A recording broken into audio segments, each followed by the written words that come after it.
तक हो गया ये सिंगल एक पद का रोजगार भी दे रहे हैं झारखंडी युवाओं का। तो भाई आंदोलन नहीं करेगा क्या वो? आंदोलन का भी हक आप छीन लीजिएगा। मैं इरफान अंसारी से यही पूछना चाहता हूँ, आप आंदोलन का हक तो किसी से छीन नहीं सकते, तो फंडामेंटल राइट है। फंडामेंटल राइट है तो फिर आपको कौन हक दे दिया कि हमको बीजेपी वाले कहने का? अगर झारखंडी युवा अगर आक्रोशित है तो उसको पूछना चाहिए ना जी, आप क्यों आक्रोशित हैं? एक बात अगर देखें इधर 2019 के बाद तो विकसित हुआ गढ़वा। अगर हम अपना विधानसभा क्षेत्रीय विधानसभा देखें तो ये पूरी तरह से विकसित है। गढ़वा का अलग पहचान भी मिल गया है देश में। हम गढ़वा के शहर में एंट्री करते हैं तो लगता है कि हम अपना शहर में हैं। इससे पहले ऐसा नहीं था। जितना देर तो उदाहरण देखिए ना टाउन हॉल का है। टाउन हॉल जर्जर पड़ा हुआ था। हम 2014 में गाँव से आए थे यहाँ पर, तो 2014 में इसमें देख रहे थे तो पानी टपक रहा था, पूरी तरह से सीटा जो था इसका टूट फूट गया था। लेकिन ये देखिए एक लगता है कि हम आए हैं गढ़वा में। घंटा घर है। जिला मुख्यालय देखिए, जिला मुख्यालय के सामने आप पार्क देखिए, पूरी तरह से विकसित है। एवं मंत्री जी ने एक कॉलेज भी खुलवाया, इस पर कोई दिक्कत नहीं है। टीपा टिप्पी हम इनको नहीं करना चाहते हैं, लेकिन इन्होंने ये बात क्यों नहीं कभी उठाया? अब रोड बनवाए, ठीक है, सड़क बनवाए, बिजली दिलवाए, पानी दिलवाए, ठीक है, लेकिन हमारी दर्द को क्यों नहीं सदन में उठाए?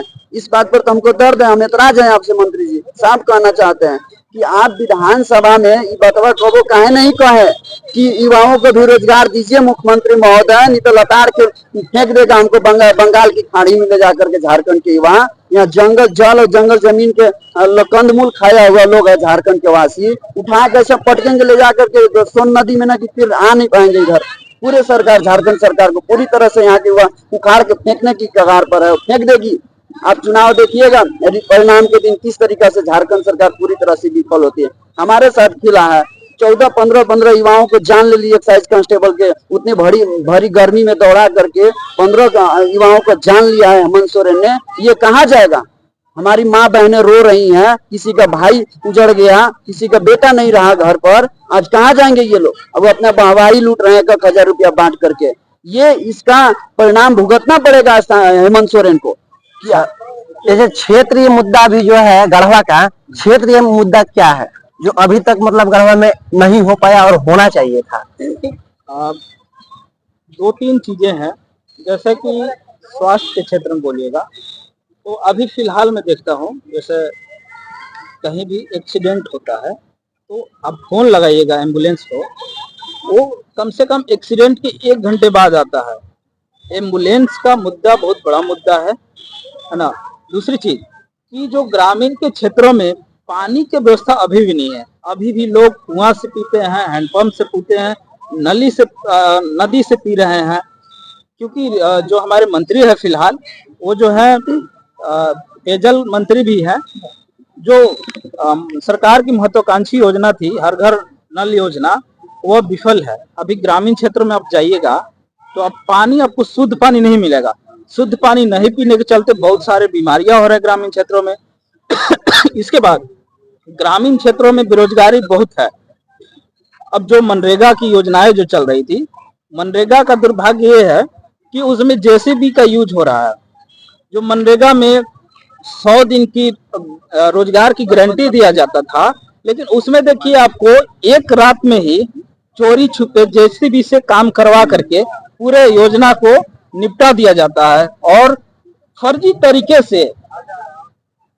तरीके से 100 दिन का जो मजदूर का पैसा होता है वो भी कटक जा रहे हैं यहाँ के दलाल लोग, बिचौलिया लोग।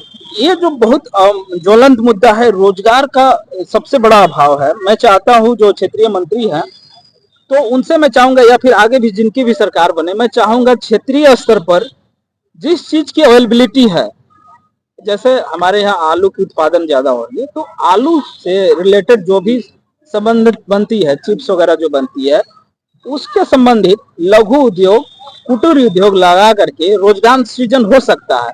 लेकिन इस फील्ड में कुछ भी काम नहीं किया जा रहा है। जैसे हमारे भवनाथपुर में डोलोमाइट ज्यादा है, वहाँ पे टाउनशिप में, भवनाथपुर टाउनशिप में सेल की प्लांट भी लगी थी, लेकिन दुर्भाग्यवश वो भी बंद है।